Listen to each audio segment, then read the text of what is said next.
An insensitive millionaire calls a job applicant who missed her interview, and what a little girl says leaves him in tears. Before anything else, if you're watching this from a place of struggle, know that you're not alone. Drop a heart. Maxwell Pierce slammed his fist on the polished mahogany desk, sending a wave of tension through his corner office on the 47th floor.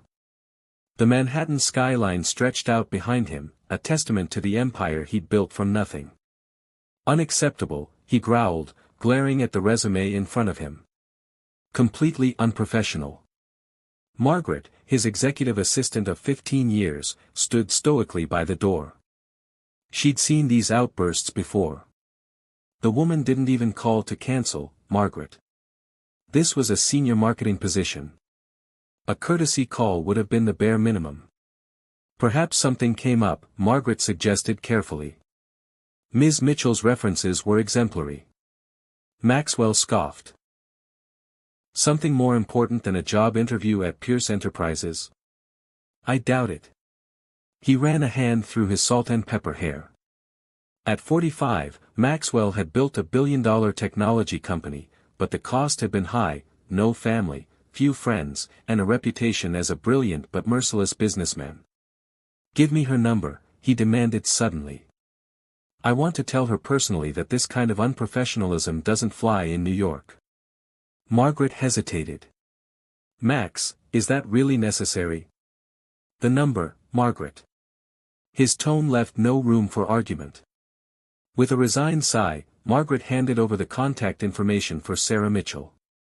Maxwell punched the numbers into his phone, rehearsing the cutting remarks he would deliver. The phone rang 3 times before a small voice answered, "Hello." Maxwell paused, thrown off by the distinctly childlike voice. "I'm trying to reach Sarah Mitchell," he said, his professional tone automatically softening. "Mommy can't come to the phone," the little voice replied. "She's crying in the bathroom." Something in Maxwell's chest tightened. "Is she okay?" he asked. "She's sad because she missed the important meeting today," the child explained with disarming honesty. "But we didn't have any food, and she had to go to the food bank before it closed. She said the job would have fixed everything."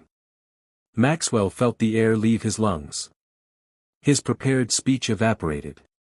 "What's your name?" he asked quietly. "Emily.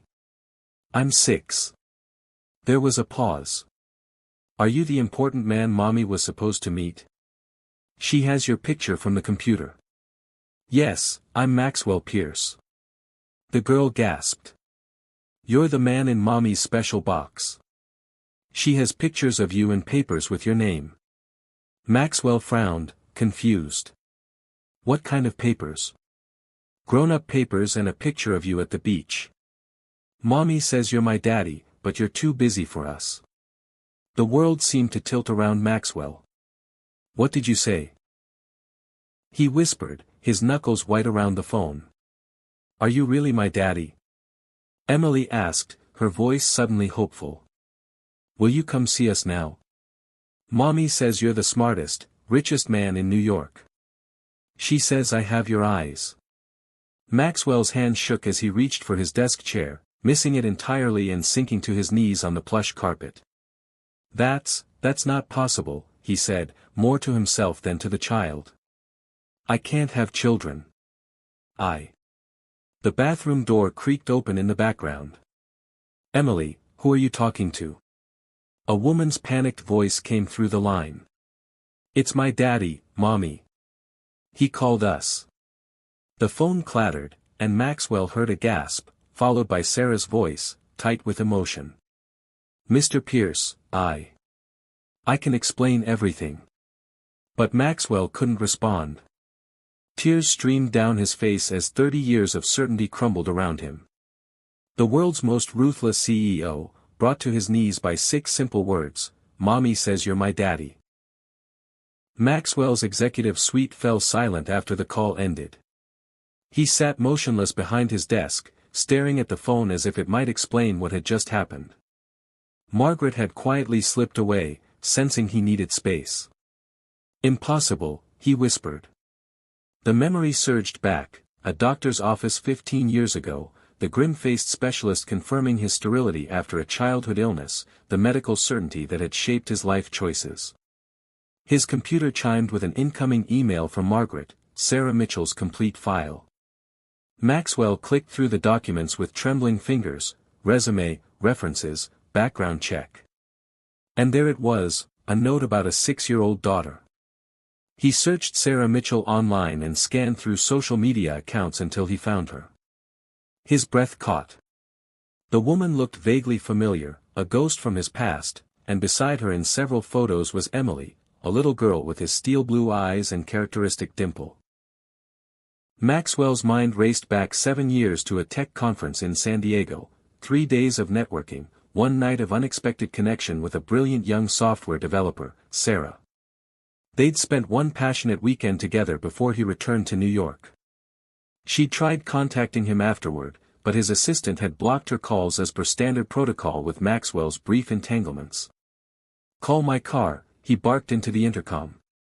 Within minutes, Maxwell was speeding through Manhattan traffic toward the Bronx address in Sarah's file.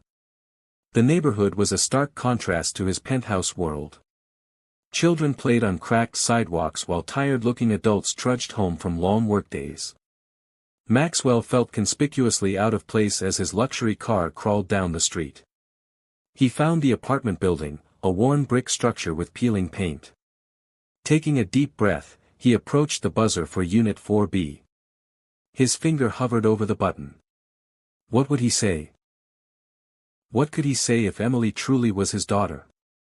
The possibility sent equal waves of terror and wonder through him. The building's door suddenly swung open as a tenant exited. Maxwell caught it reflexively and stepped inside. The lobby smelled of cabbage and disinfectant. He climbed 4 flights of stairs, his designer shoes echoing in the stairwell. Outside 4B, he paused again, straightening his tie and running a hand through his hair.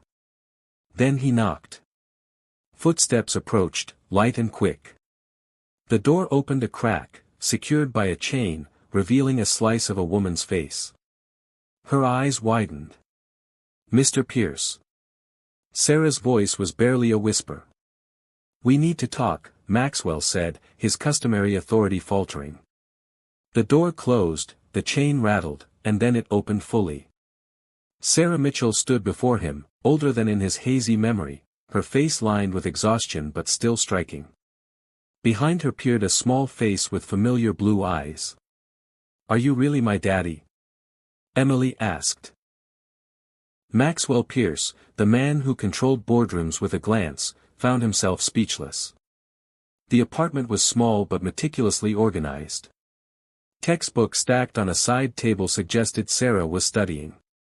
A makeshift office occupied one corner, with a laptop surrounded by programming manuals. The kitchen counters were bare except for a single box of cereal. "Emily, sweetheart," Sarah said, her voice steady despite the tension radiating from her. "Can you please go play in your room for a few minutes while I talk to Mr. Pierce?" "But mommy, please. Just for a little while." The girl's eyes darted between them before she reluctantly retreated, closing her bedroom door with a pointed look at Maxwell. "You should sit," Sarah gestured to a worn sofa. "This isn't a conversation to have standing." Maxwell remained upright. "Is she mine?" The question hung between them, stark and demanding. Sarah met his gaze without flinching. "Yes. That's impossible. I can't have children." Medical fact. She laughed bitterly. "Apparently, medical facts can be wrong. You never told me." "I tried for months. Your assistant blocked my calls. My emails went unanswered. Eventually, I got the message." Maxwell paced the small living room. "I need a DNA test." "Fine." Sarah crossed her arms. "I've got nothing to hide. I never asked you for anything, Maxwell. We've managed on our own." "Clearly," he said, glancing around the humble apartment. The remark came out more condescending than intended. Sarah's expression hardened. "We don't need your money or your judgment. Emily asked about you, so I told her the truth, that her father was successful but not in our lives. I never said a bad word about you. A drawing on the refrigerator caught Maxwell's eye, a child's rendering of a family, a small figure labeled me, a taller one labeled Mom, and a third figure with a crown and dollar signs labeled Dad in New York. Something cracked inside Maxwell's chest. "I'll arrange for the test tomorrow," he said, his voice oddly thick. "But I want to meet her properly now, if that's okay." Surprise flickered across Sarah's face, softening her anger. "You do?" Before Maxwell could answer, Emily's door cracked open. "Are you done talking about me yet?" Sarah smiled faintly. "Come meet Mr. Pierce properly, Emily." The little girl approached cautiously, studying him with an intensity that mirrored his own boardroom scrutiny. She extended her small hand formally. "I'm Emily Mitchell. I'm in first grade, and I'm good at math." Maxwell knelt slowly, meeting her at eye level, and took her tiny hand in his. "I'm Maxwell Pierce. I'm good at math, too." Her face lit up. "Can you do fractions?" "We're learning those." The penthouse felt emptier than usual as Maxwell paced across Italian marble floors. 3 days had passed since the DNA test, 3 days of sleepless nights and distracted meetings. Today, the results would arrive. His phone rang. The private line reserved for his lawyer. "It's confirmed, Max," said Arthur Weinstein, his attorney of 20 years. 99.99998% probability of paternity. She's your daughter. Maxwell sank onto the nearest chair. "How is this possible, Arthur?" The doctor said.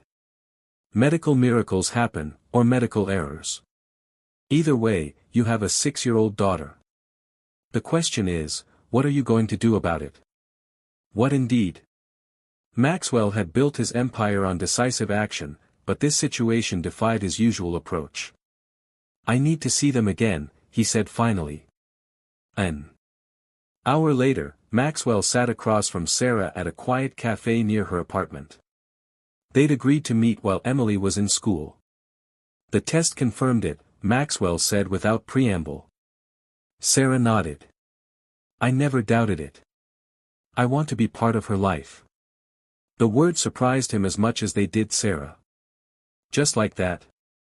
You'll sweep in after 6 years and play daddy?" Her voice held both skepticism and hope. "I missed 6 years I can never get back," Maxwell said quietly. "I don't want to miss any more." Sarah studied him carefully. "This isn't a business acquisition, Maxwell. You can't just decide you want her and take over. Emily has a life, routines, feelings. I understand that. Do you?" Because the Maxwell Pierce I remember wasn't exactly known for his emotional intelligence. The comment stung because it was true. People can change. Can they? Sarah leaned forward. "Why do you want this? Really? Because she's suddenly yours, another possession, or because you actually care about her well-being?" Maxwell considered the question honestly. The revelation had shaken him profoundly. Something had awakened within him, something he'd never known existed. "When I heard her voice on the phone," he said slowly, "something happened to me. I can't explain it. Then when I saw her, those eyes, my mother's eyes." He swallowed hard. "I've achieved everything I ever wanted, Sarah. Everything except the things I convinced myself I couldn't have. A family." Sarah's expression softened slightly. "Emily asks about you, has for years. What do you tell her?" "That her father is a very important man who doesn't know about her. I never wanted her to think you rejected her." Maxwell felt a surge of gratitude toward this woman who'd raised his child alone without bitterness. "What do you need?" he asked. "Both of you?" Sarah laughed softly. "That's such a CEO question. We're not a problem to solve, Maxwell." "I didn't mean it that way," he said, frustration edging his voice. "I want to help. Emily needs stability, consistency, a father who shows up, not just financially, but emotionally. Can you provide that? The playground bustled with activity as Maxwell watched Emily swing higher and higher, her laughter carrying across the park. It was their third weekend together, a tentative routine they'd established with Sarah's cautious blessing. "Higher, Max, push me higher," Emily called. He still felt strange hearing her call him Max instead of Daddy, but Sarah had suggested they take things slowly. Emily knew he was her father, but building that relationship would take time. "Not too high, monkey," he cautioned, giving another gentle push. The nickname had slipped out naturally during their first outing, and Emily had beamed with delight. From a bench nearby, Sarah observed them, her expression a complex mixture of emotions. Their own relationship remained cordial but guarded, too much history, too many unspoken words between them. "Max," Emily said as the swing slowed, "why don't you live with us?" Maxwell froze. He'd been dreading this question. Well, grown-ups sometimes have complicated living arrangements. Tommy's dad lives somewhere else, too. But now he's back home. His mom says they're trying again. Maxwell carefully helped her off the swing. "Every family is different, Emily, but I'll always be your dad, no matter where I live. Promise?" "I promise." The sincerity in her eyes nearly undid him. Later, as Emily played with another child on the jungle gym, Maxwell joined Sarah on the bench. "She's asking questions," he said quietly. Sarah nodded. "I expected she would. I'm not sure I'm answering them right." "There are no perfect answers, just honest ones." She hesitated. "You're doing better than I expected." Coming from Sarah, this qualified as high praise. Maxwell felt an unexpected warmth spread through his chest. "I've been thinking," he ventured. "Your apartment." Sarah stiffened immediately. "We don't need your charity." "It's not charity to want your child to live somewhere safe. The building's infrastructure is concerning, Sarah. Last weekend, the elevator wasn't working, and the week before, there was that water leak. We manage. You shouldn't have to just manage. Not when I can help." He softened his tone. "I'm not suggesting anything dramatic, maybe a better apartment in the same neighborhood. Emily wouldn't have to change schools." Sarah was quiet for a long moment, watching Emily play. "I've applied to a coding boot camp," she finally said. "If I get in, it could change everything for us.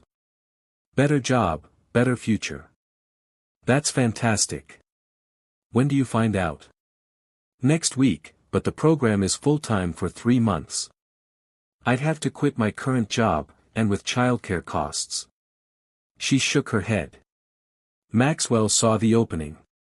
"Let me help with that. Not forever, just while you're in the program.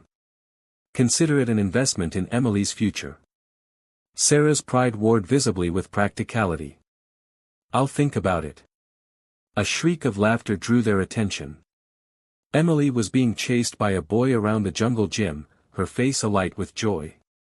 "She looks like my mother when she smiles," Maxwell said softly. "I have photos I could show you sometime." Sarah turned to him, really looking at him perhaps for the first time. "I'd like to see those." Emily would, too. Something shifted between them in that moment, not forgiveness exactly, but the first fragile bridge spanning years of absence. "Max, watch me," Emily called, preparing to go down the slide. Both adults turned to watch their daughter, this miracle neither had expected, as she launched herself down the plastic slide with complete abandon, trusting they would both be there when she landed. The hospital corridor seemed to stretch endlessly before Maxwell as he ran, his heart pounding against his ribs. The call had come during a board meeting, Sarah's voice tight with panic, Emily's collapsed. "We're at Mount Sinai Children's." He burst through the emergency department doors, his usual composure shattered. "Emily Mitchell," he gasped to the receptionist. "I'm her father." The word still felt new on his tongue, but in this moment, they were the most important identity he possessed. A nurse directed him to a curtained area where he found Sarah standing pale-faced beside a bed where Emily lay, connected to monitors, her small form unnervingly still. "What happened?" he demanded, more harshly than intended. Sarah's composure cracked. "She fainted at school. They couldn't wake her up right away." Her voice broke. "The doctors are running tests." Maxwell moved to Emily's side, taking her limp hand in his. 2 months into his new role as father, and already he couldn't imagine life without her weekly visits, her morning phone calls, her drawings that now adorned his refrigerator.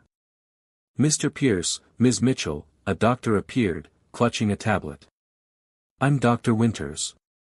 We have some preliminary results." The next few minutes blurred as medical terminology washed over them. Words like anomaly and further testing stood out starkly against phrases that made Maxwell's blood run cold: kidney function and genetic condition. "Genetic?" Maxwell interrupted. "You mean she inherited this?" Dr. Winters nodded. "This particular condition can be hereditary. We'll need family medical histories from both parents." "That's impossible," Maxwell said automatically. "I was told I couldn't have children due to a childhood illness." The doctor frowned. "What illness, specifically?" "Mumps, complicated by orchitis." "I was 14. Dar." Winters typed something into his tablet. "That typically reduces fertility but rarely causes complete sterility. More importantly, it wouldn't cause this condition." He looked up. "However, this might explain why you were told you couldn't have children." A nurse appeared with more test results, and the doctor stepped away to review them. Sarah turned to Maxwell, her eyes wide. "They said it might be serious." For the first time in his adult life, Maxwell felt completely powerless. His wealth, his influence, his carefully constructed empire, none of it could protect the small girl lying in the hospital bed. "She'll be okay," he said, the words hollow even to his own ears. "I'll make sure of it. Whatever specialists we need, whatever treatments. This isn't something you can fix by throwing money at it, Maxwell," Sarah's voice cracked. "This is our daughter. Our daughter." The phrase hung between them, both an accusation and a connection. Dr. Winters returned, his expression grave. "We need to transfer Emily to our specialized pediatric unit. Her condition is more serious than we initially thought." "What exactly is wrong with her?" Maxwell demanded. "She has a rare condition called Alport syndrome. It's affecting her kidneys. We need to start treatment immediately and monitor her closely." "Will she?" Sarah couldn't finish the question. "With proper care, many patients lead full lives, but she'll need specialized treatment, possibly for life." "And eventually?" "Eventually what?" Maxwell pressed. "Eventually, she may need a kidney transplant." The word transplant echoed in Maxwell's mind as he looked down at Emily's pale face, his daughter, his responsibility, the child he never knew he wanted until she existed. "I'll do whatever it takes," he said, meeting Sarah's tearful gaze across the bed. "Whatever she needs, we'll face this together." For once, Sarah didn't argue. Maxwell's Aston Martin screeched into the hospital parking lot. He'd cut short a meeting with Japanese investors, a deal worth billions, without explanation. Nothing mattered except the text from Sarah: "Emily's tests are back. Doctor wants to talk to both of us." The past month had blurred into hospital visits, specialist consultations, and late-night research sessions. Maxwell had deployed his corporate efficiency to Emily's medical crisis, creating spreadsheets of treatment options and flying in specialists from across the country. He found Sarah in the waiting room, her eyes red-rimmed from lack of sleep. Neither spoke as they were led to Dr. Winters' office. "Emily's kidney function is declining faster than we anticipated," the doctor explained gently. "The medications aren't working as effectively as we'd hoped." "What are our options?" Maxwell demanded, falling into negotiation mode. Long term, she'll need a transplant, ideally from a family member. Test me, Maxwell said immediately. Dr. Winters hesitated. Mr. Pierce, I understand your eagerness, but there are many factors that determine compatibility, and given your own medical history. Just test me, Maxwell insisted. And Sarah, too. The doctor nodded. We'll arrange that. In the meantime, we'll manage her symptoms with medications and dietary restrictions. Later, they stood by Emily's bed as a nurse explained the new medication regimen. Emily listened solemnly, too young to fully understand but old enough to be frightened. Will I have to take these forever? She asked. We hope not, sweetheart, Sarah said, squeezing her hand. Can I still come to your house this weekend? Emily asked, turning to Maxwell. He'd been planning to show her the nursery he'd prepared in his penthouse, a room filled with books and toys, walls painted her favorite shade of purple, their first overnight visit. Of course you can, he assured her, though he glanced at Sarah for confirmation. Outside Emily's room, they spoke in hushed tones. I've been researching specialists, Maxwell said. There's a team in Boston doing groundbreaking work with pediatric kidney disease. I'd like to get their opinion. Sarah nodded wearily. Whatever helps. Maxwell hesitated. You know, it would be easier if you both stayed at my place. You wouldn't have to commute to the hospital, and I have plenty of room. Maxwell, Sarah cut him off. I appreciate everything you're doing, I do, but we can't just move into your life like that. Why not? Emily needs stability. You said so yourself. Yes, but not, she stopped, composing herself. This isn't about us. It's about what's best for her. And having her parents together isn't what's best. The question hung between them, loaded with implications. Sarah looked away. We're not a couple, Maxwell. We're barely even friends. We could be, he said quietly. Before she could respond, Emily's nurse approached with paperwork, ending the conversation. That night, alone in his penthouse, Maxwell wandered into the purple bedroom he'd created for his daughter. A sequence of framed pictures lined one wall, photos of Emily from birth to present, provided by Sarah. 6 years of a life he'd missed. He picked up a small stuffed rabbit waiting on the perfectly made bed, Emily's favorite animal. Tomorrow, he'd bring it to the hospital. His phone rang, his executive assistant reminding him of the rescheduled investor meeting. Cancel it, Maxwell said. Cancel everything for the next week. Sir. Margaret's voice registered rare shock. The board won't be pleased. The board doesn't matter. Nothing matters except Emily. He ended the call and sat on the edge of the small bed, the stuffed rabbit clutched in his hand, realizing with startling clarity that his definition of success had fundamentally changed. Sarah stared at the business proposal on her laptop, the words blurring together after hours of work. The coding boot camp she dreamed of attending now seemed impossibly distant. With Emily's condition, she couldn't commit to full-time study. A knock at the apartment door startled her. Maxwell stood outside, holding groceries. You didn't answer your phone, he said, stepping inside without waiting for an invitation. It died. I forgot to charge it. Sarah watched as he moved efficiently around her kitchen, unpacking fresh fruits, vegetables, and the specialized low-sodium foods Emily's new diet required. You need to be reachable, Maxwell said, arranging items in her refrigerator. I've ordered you a new phone with an extended battery. It'll be delivered tomorrow. Sarah bristled. I don't need you managing my life, Maxwell. He paused, a container of organic blueberries in hand. In the 2 months since Emily's diagnosis, they'd fallen into an uneasy co-parenting arrangement. Maxwell handled medical costs and used his connections to secure the best care, while Sarah coordinated daily treatments and appointments. You're right, he conceded. I'm sorry. Old habits. The simple apology disarmed her. The Maxwell she'd known 7 years ago would never have apologized for anything. "How was Emily today?" he asked, changing subjects. "Tired after dialysis, but she perked up when I mentioned you were coming for dinner." Maxwell smiled.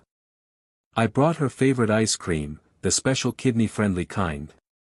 Sarah watched him move around her kitchen with surprising competence. "When did you learn to cook?" "YouTube," he admitted. "After Emily mentioned she liked chicken parmesan, I had my chef teach me the basics." The image of billionaire Maxwell Pierce taking cooking lessons for a 6-year-old struck Sarah as absurdly touching. As Maxwell prepared dinner, Sarah returned to her laptop. "What are you working on so intently?" he asked, glancing over her shoulder. "A freelance web development project.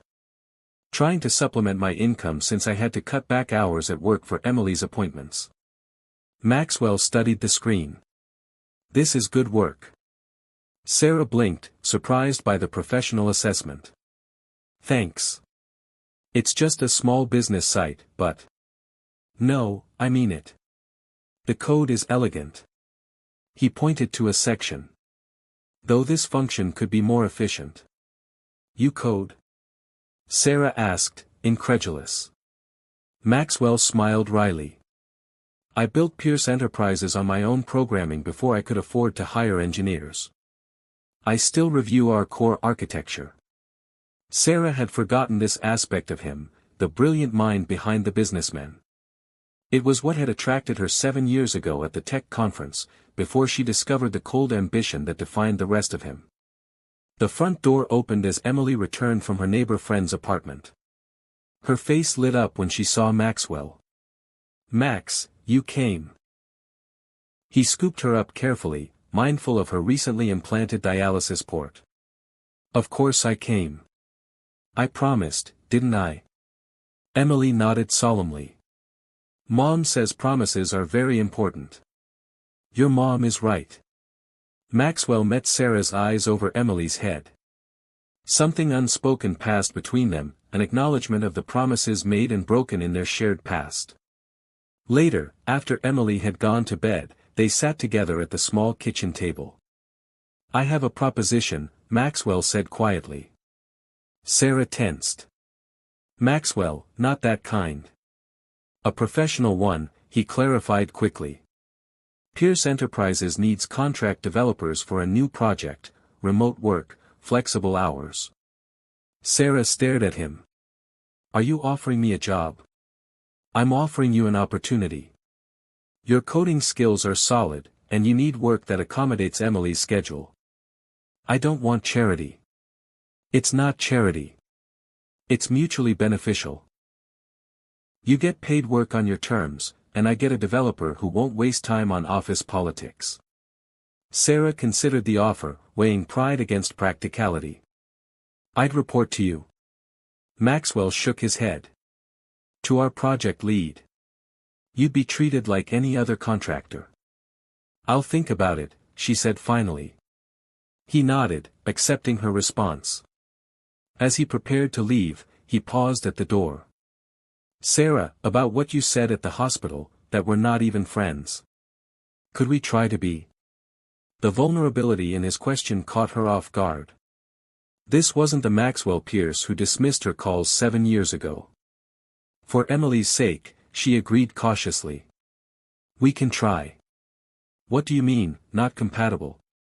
Maxwell's voice echoed through the consultation room.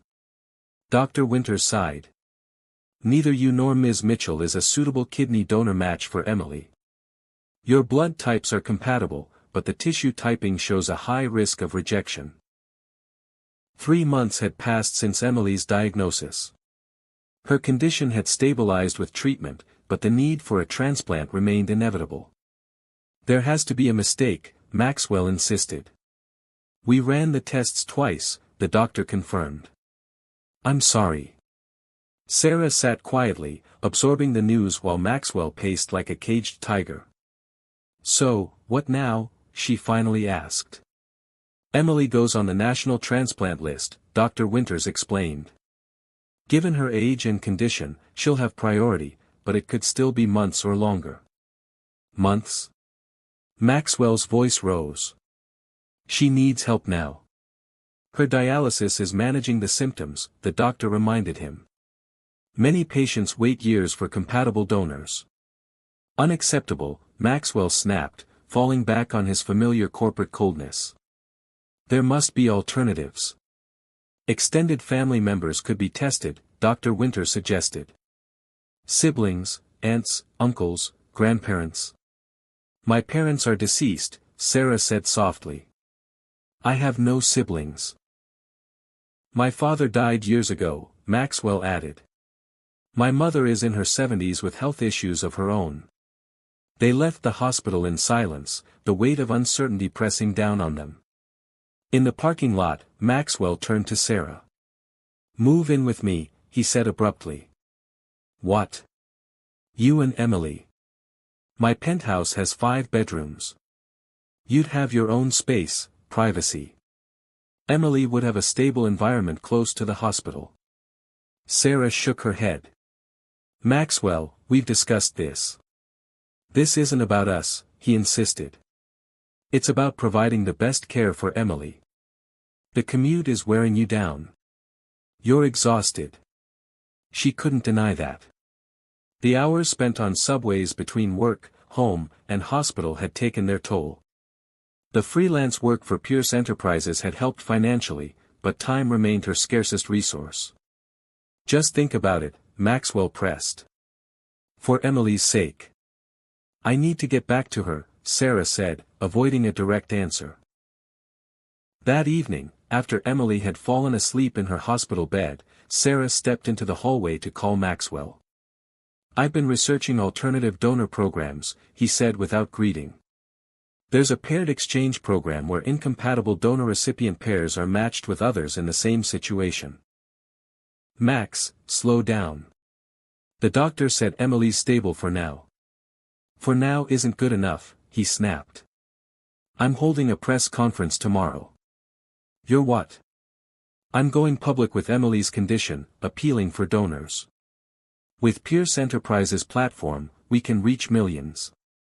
Without discussing it with me first. Sarah's voice shook with anger. She's our daughter, Maxwell, not a publicity stunt. This isn't about publicity. It's about using every resource I have. Turning our private struggle into a public spectacle. Emily deserves dignity, not to be the subject of some billionaire's heartstring-tugging campaign. The silence that followed vibrated with tension. You still don't trust me, Maxwell finally said, his voice flat. This isn't about trust. It's about respecting boundaries. Another weighted pause. Fine, no press conference. After they hung up, Sarah leaned against the cold hospital wall, tears streaming down her face.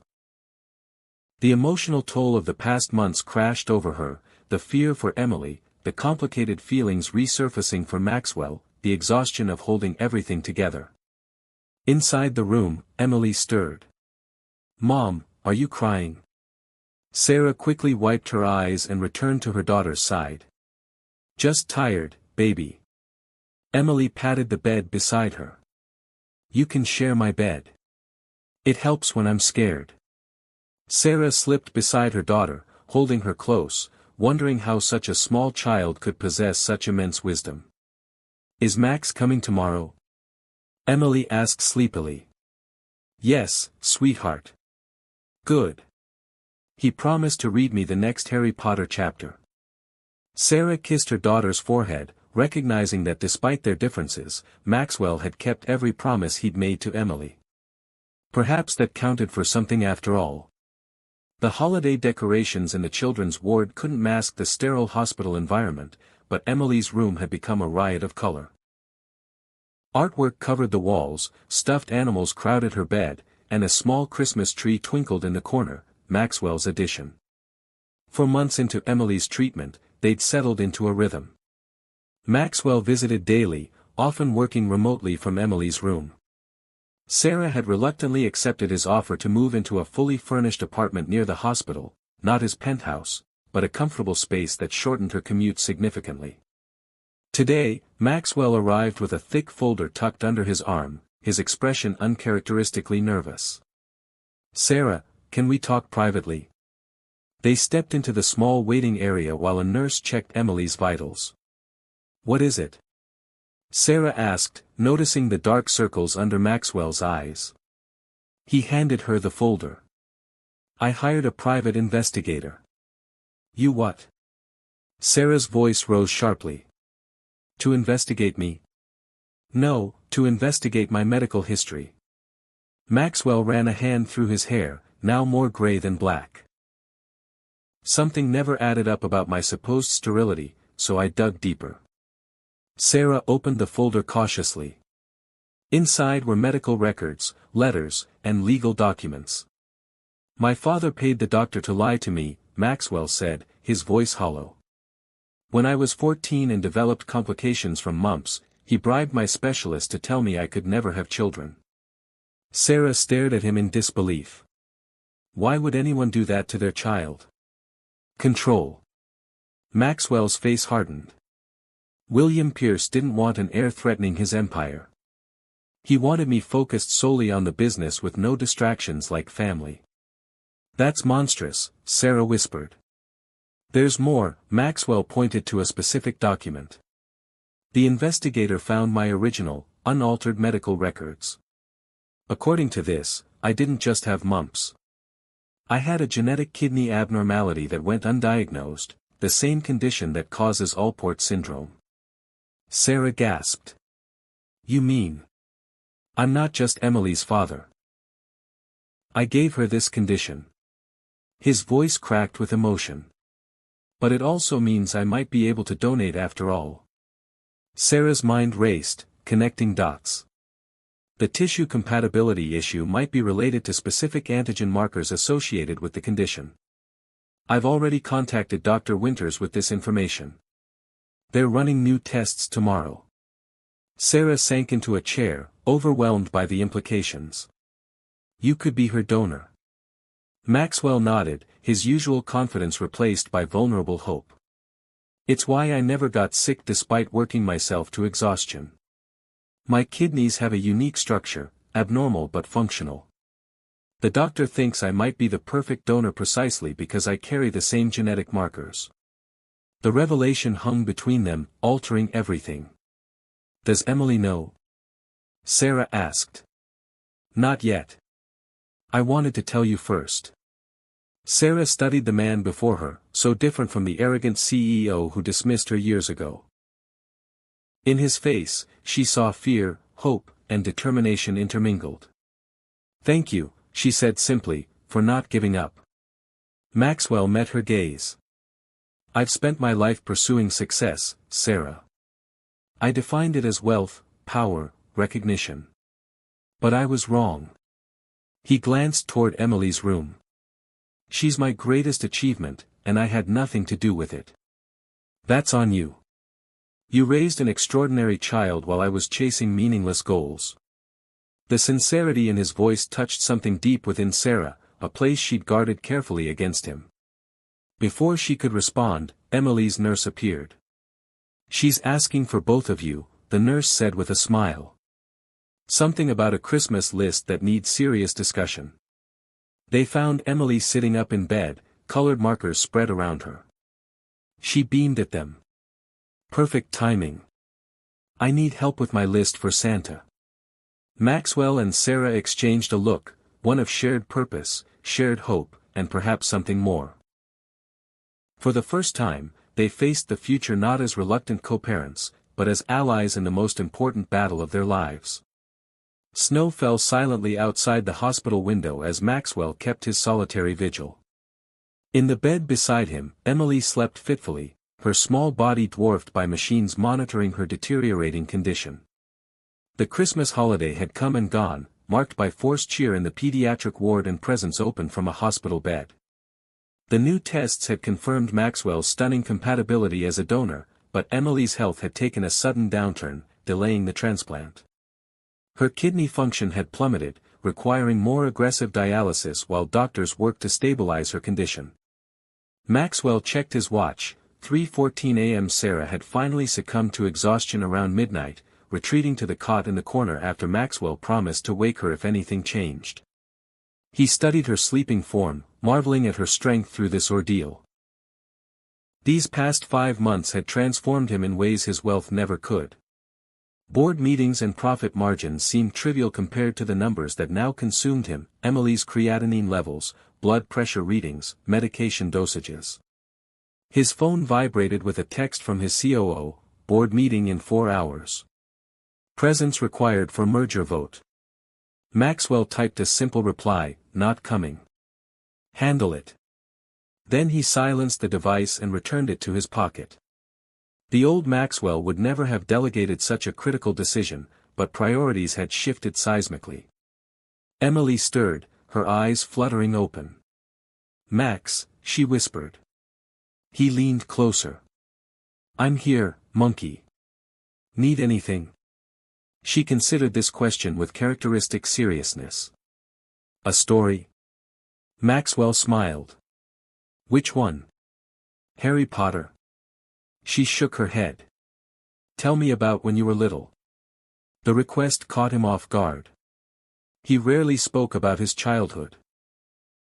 The cold mansion in Connecticut, the distant father, the mother who'd retreated into pills and alcohol. "Well," he began hesitantly, "when I was about your age, I built my first computer from parts one found at a junkyard." Emily's eyes widened. "By yourself?" "All by myself. My father thought it was a waste of time. He wanted me to study finance, not technology." "Was he mean?" Emily asked with a child's directness. Maxwell considered how to answer. "He wasn't mean, exactly. He just didn't know how to love people properly. He thought success was more important than happiness." "That's silly," Emily declared. "Being happy is the most important thing. That's what Mom always says." "Your mom is very wise." Maxwell glanced at Sarah's sleeping form. "I wish I'd listened to her more when we first met." "Did you love her?" Emily's question was innocent but penetrating. Maxwell swallowed hard. "I didn't know how to love anyone then, Emily. I was too busy trying to prove something to my father." "Do you know how to love people now?" The question pierced him deeply. "I'm learning," he answered honestly. "You're teaching me." Emily seemed satisfied with this response. She clutched her favorite stuffed rabbit, the one Maxwell had brought to the hospital months ago. "When I get your kidney, will I be like you?" she asked sleepily. "How do you mean? Will I be good at math and computers?" Maxwell smiled. "You're already good at those. But you're also kind and brave like your mother.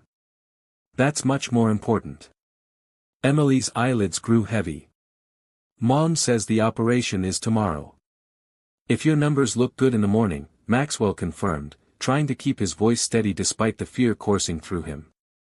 The risks of the surgery had been explained in excruciating detail by the transplant team, risks to both Emily and himself. "Are you scared?" Emily asked, reading his thoughts with uncanny perception. "A little," he admitted. "Me, too." She reached for his hand. "But Mom says it's okay to be scared as long as you're brave anyway." "Your mom is right about that, too." Emily drifted back to sleep, her small fingers intertwined with his. Maxwell continued his vigil, watching the snow fall and contemplating how a 6-year-old girl had accomplished what years of therapy had failed to achieve, breaking through the walls around his heart. Across the room, Sarah opened her eyes, having heard their exchange. Their gazes met in the dim light, a world of unspoken feelings passing between them. Tomorrow would bring its own challenges, but for this moment, they were united in love for the child who had brought them together in the most unexpected way. The morning of the transplant surgery dawned bright and cold, sunlight reflecting off fresh snow that blanketed the city. Maxwell stood at the window of Emily's hospital room, watching the world outside continue its normal rhythm while his own universe had narrowed to this single day, this critical procedure. Behind him, a team of nurses prepared Emily for surgery, their movements efficient and gentle. Sarah sat beside their daughter, reading her favorite story one more time, a ritual they'd established before every procedure. Mr. Pierce, the transplant coordinator, appeared at his elbow. "It's time for your pre-op." Maxwell nodded, turning back to the room. Emily looked impossibly small in the hospital bed, her dark hair, his hair, fanned out on the pillow. For a moment, fear paralyzed him. What if something went wrong? What if, after finding her, he lost her?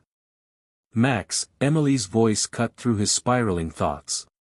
"Don't forget our deal." He smiled, remembering their conversation from the night before. "I won't forget, Disney World as soon as you're cleared to travel." "And Mom comes, too," Emily reminded him solemnly. "Of course." Maxwell glanced at Sarah, who managed a tense smile. He approached the bed, heart hammering against his ribs. The business titan who negotiated billion-dollar deals without breaking a sweat now found himself terrified of a medical procedure that thousands underwent successfully each year. "I'll see you on the other side, monkey," he said, bending to kiss Emily's forehead. "I'll have your kidney, and you'll have my stuffed rabbit," she replied, handing him the well-loved toy. "So we both have something of each other's." Maxwell accepted the rabbit, throat tight with emotion. "It's a fair trade." As the nurses prepared to wheel Emily to the operating room, Sarah rose to walk alongside the bed. Maxwell hung back, giving them space for their private goodbye. The relationship between mother and daughter, built on 6 years of shared struggles, joys, and unwavering love, was something he observed with equal parts admiration and envy. Sarah approached him after Emily had been taken down the hall. "Your turn," she said, her voice steadier than he expected. Maxwell nodded, clutching the stuffed rabbit. "Sarah, if something happens." "Don't." She cut him off firmly. "Nothing will happen. You're both coming back." Her certainty steadied him. "I've updated my will anyway. Everything goes to Emily, with you as trustee until she's of age." Sarah's professional composure cracked slightly. "Maxwell. And there's a trust for her education, medical expenses, everything she could need. The paperwork is with my lawyer, Arthur Weinstein. I've left his contact information." "Stop planning for your death and start focusing on your recovery," Sarah interrupted, her eyes flashing. "Emily needs you alive, not your money." The word struck him with unexpected force. Emily needed him, not his wealth, not his influence, but him. The revelation still felt new after months of adjustment to fatherhood. Sarah's expression softened. She reached out hesitantly, then pulled him into an unexpected embrace. "Thank you," she whispered against his shoulder, for giving her this chance. Maxwell held her briefly, inhaling the faint scent of her shampoo, the same one she'd used 7 years ago. "Thank you for raising her," he replied, "for being everything I couldn't be." They separated as the pre-op nurse approached. Maxwell handed the stuffed rabbit to Sarah. "Keep this safe until we're both back." "I will," she promised as they wheeled him toward the operating room. Maxwell closed his eyes, remembering the boardroom of Pierce Enterprises. 6 months ago, his thoughts would have been consumed with stock prices, acquisitions, and strategic planning. Now, all that mattered was a small girl with his eyes and a spirit he could only hope to emulate. The anesthesia wore off gradually, consciousness returning in hazy fragments. Maxwell became aware of a steady beeping, the antiseptic smell of the recovery room, and a dull ache in his abdomen. "He's waking up," a voice said nearby. Maxwell forced his heavy eyelids open. Dr. Winters stood beside his bed, checking monitors. "Emily," Maxwell croaked, his mouth desert dry. "She's doing well," the doctor assured him. "The kidney is functioning beautifully, a perfect match, as we'd hoped." Relief flooded through him, more powerful than the pain medication coursing through his veins. "Where is she?" he managed. "Still in recovery. You'll be able to see her tomorrow once you're both stronger." Maxwell tried to sit up, wincing as pain lanced through his side. "Easy," Dr. Winters cautioned. The laparoscopic procedure was successful, but you've still undergone major surgery. You need to rest. Sarah. With Emily. She's been going back and forth between both of you. Maxwell relaxed slightly, knowing his daughter wasn't alone. His daughter, the phrase still filled him with wonder. How long was I out, he asked. About 6 hours. Everything went according to plan. 6 hours that had changed 3 lives forever. Maxwell closed his eyes, overwhelmed by the magnitude of what had transpired.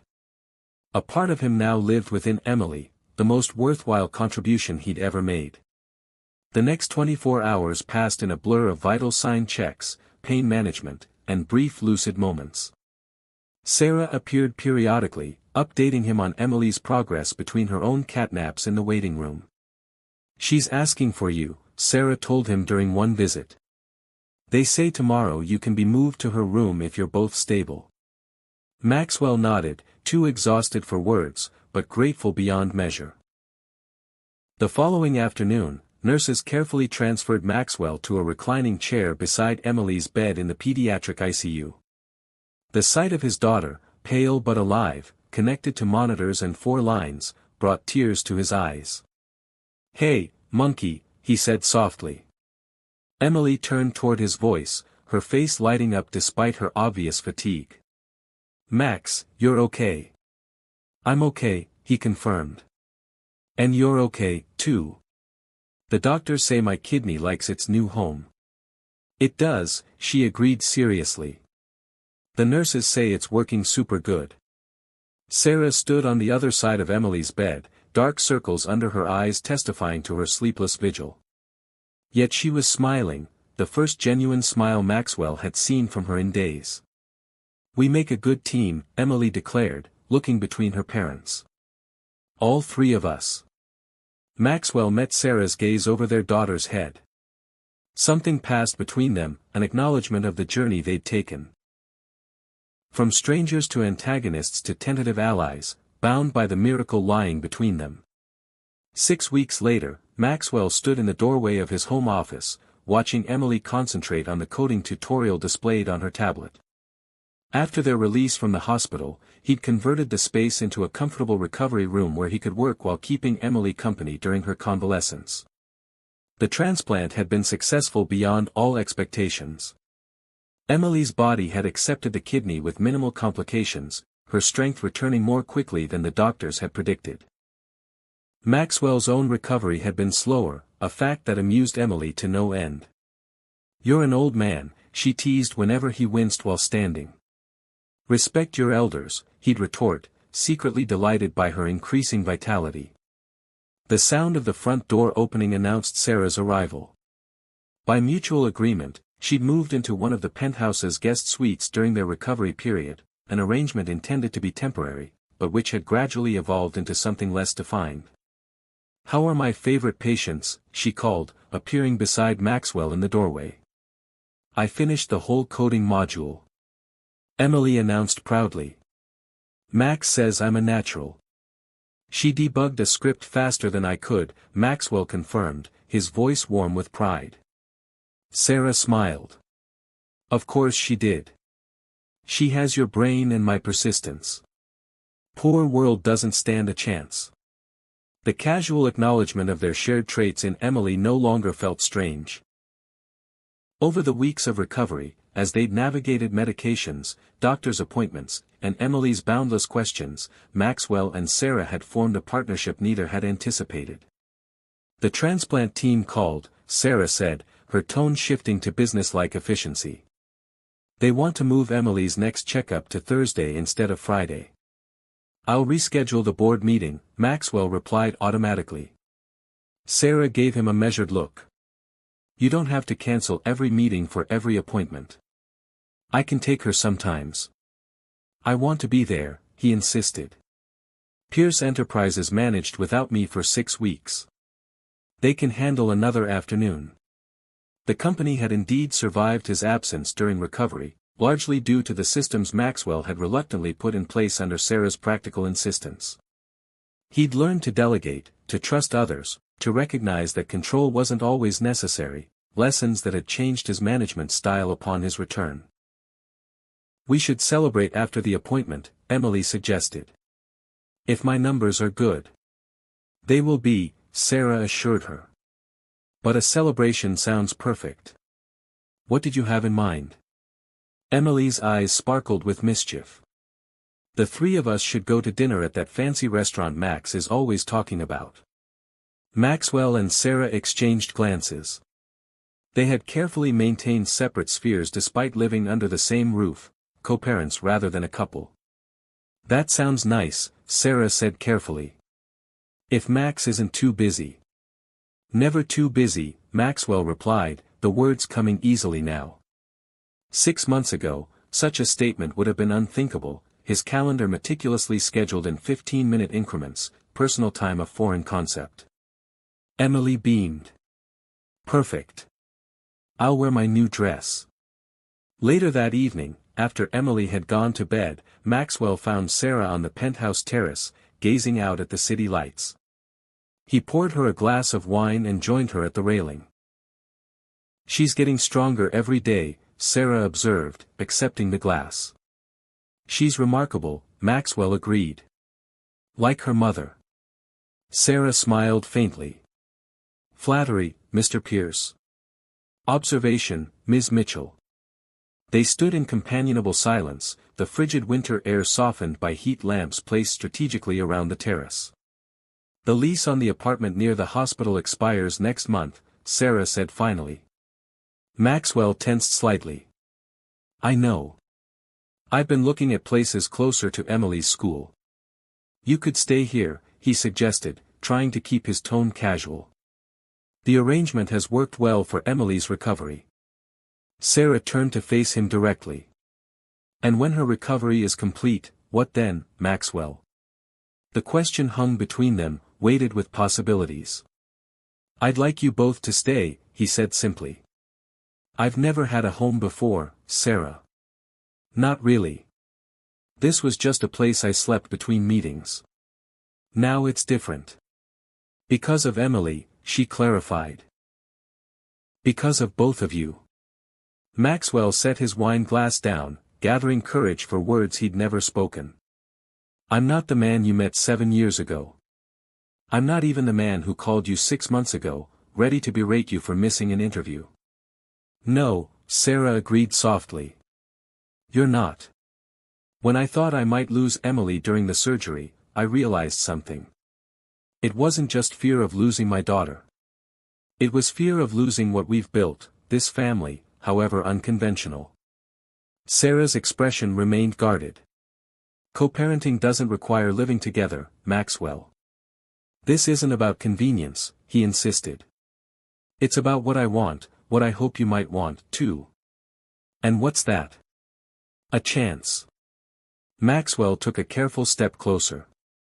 "To see if there's something between us worth exploring. Not for Emily's sake, but for our own." Sarah studied him, her expression unreadable. "You broke my heart once before. I know I was a fool." "You were," she agreed, but a smile tugged at the corner of her mouth.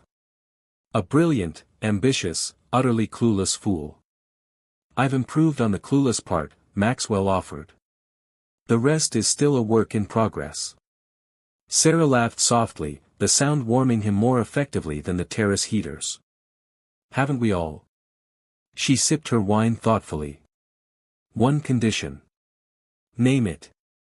"We take it slow, for all our sakes. Emily's been through enough change." "Agreed."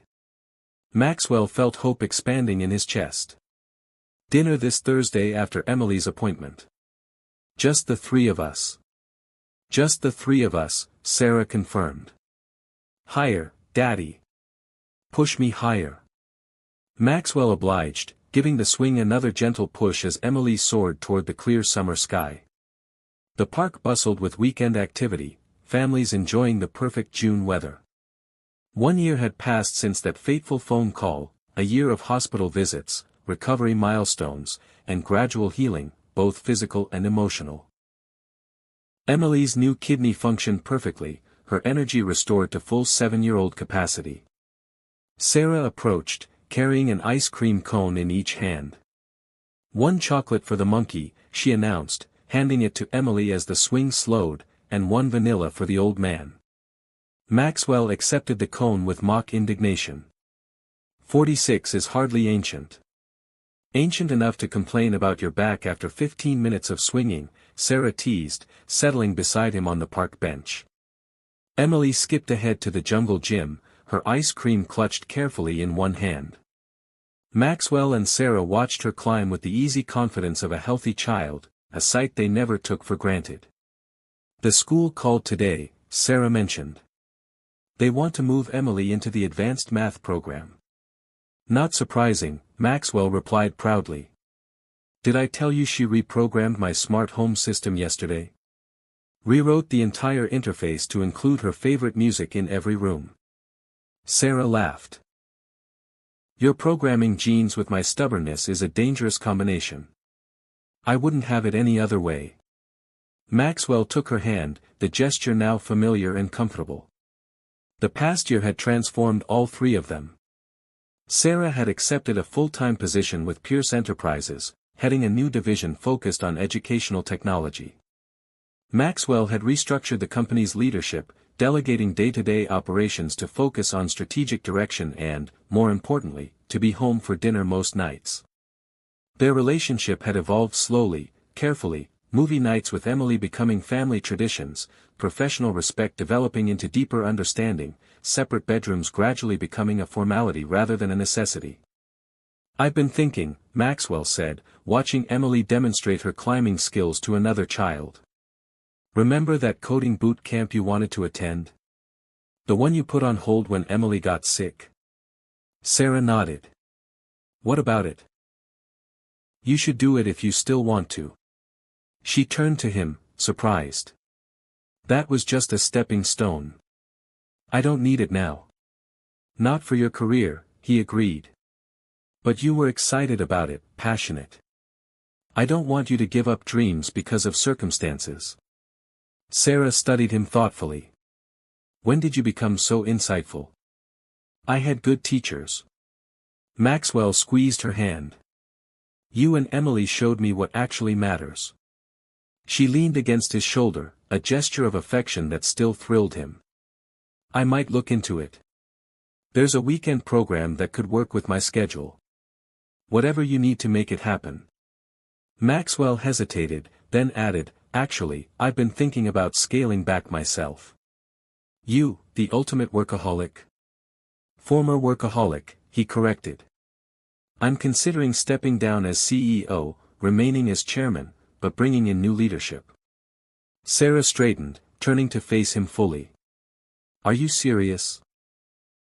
Pierce Enterprises is your life's work." "It was," Maxwell acknowledged. "Now it's just work. Important work, but not what defines me anymore." He nodded toward Emily, now organizing the other children into some complex game of her own invention. "She's what matters. You're what matters." Sarah's eyes softened. Maxwell Pierce voluntarily relinquishing control. "I never thought I'd see the day." "Neither did I," he admitted, "but nearly losing Emily changed my perspective permanently. I don't want to miss anything else."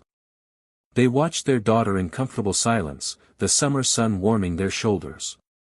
After a moment, Maxwell reached into his pocket. "I have something for you," he said, suddenly nervous. "No pressure, no expectations, just a question."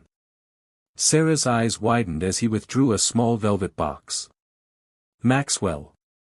"I'm not rushing," he assured her quickly. "It doesn't have to be soon. It doesn't even have to be yes, but I wanted you to know where I stand, what I hope for." He opened the box, revealing a simple but elegant diamond ring. "I love you, Sarah. I think I've loved you since that weekend in San Diego, but I was too blinded by ambition to recognize it. I want to build a life with you and Emily, a real family." Sarah stared at the ring, then at Maxwell, tears gathering in her eyes. "You rehearsed this, didn't you?" He smiled sheepishly. 4 weeks. Emily helped. She knows. She suggested the park, said it was more romantic than a fancy restaurant. Sarah laughed through her tears. She's right. She took a deep breath. Ask me properly. Maxwell slid from the bench onto one knee, unconcerned about his expensive suit on the park ground. Sarah Mitchell, will you marry me? From the jungle gym, Emily's voice rang out. Say yes, Mom. Sarah and Maxwell both turned to see their daughter watching intently, surrounded by curious children and smiling parents. We have an audience, Sarah murmured, blushing. I'm waiting for an answer, Maxwell reminded her, still kneeling. Sarah's smile bloomed fully as she nodded. Yes, yes, I'll marry you. A cheer erupted from the jungle gym as Maxwell slipped the ring onto Sarah's finger and pulled her into an embrace. Emily abandoned her game and raced toward them, launching herself into their arms with characteristic enthusiasm. We're going to be a real family now, she exclaimed. Maxwell held his daughter and his fiancée close, marveling at the journey that had brought them here. From a mistaken medical diagnosis to a missed job interview to a life-saving transplant, the path had been neither straight nor easy, but it had led exactly where he needed to be. We already are a family, he said softly. Now we're just making it official. Emily looked up at him with his own eyes, bright with happiness. I told you calling me that day was the best thing ever. Maxwell couldn't help but agree. That single phone call, made in anger, answered in innocence, had changed everything. The ruthless CEO who believed himself incapable of fatherhood had found his greatest purpose in the little girl who called him daddy and the woman who had given him a second chance. As the summer sun warmed the three of them, Maxwell Pierce, once defined by his wealth and power, finally understood the true meaning of being rich, the love of family, the gift of second chances, and the miracle of a child's voice on the phone saying those 6 life-changing words, "Mommy says you're my daddy."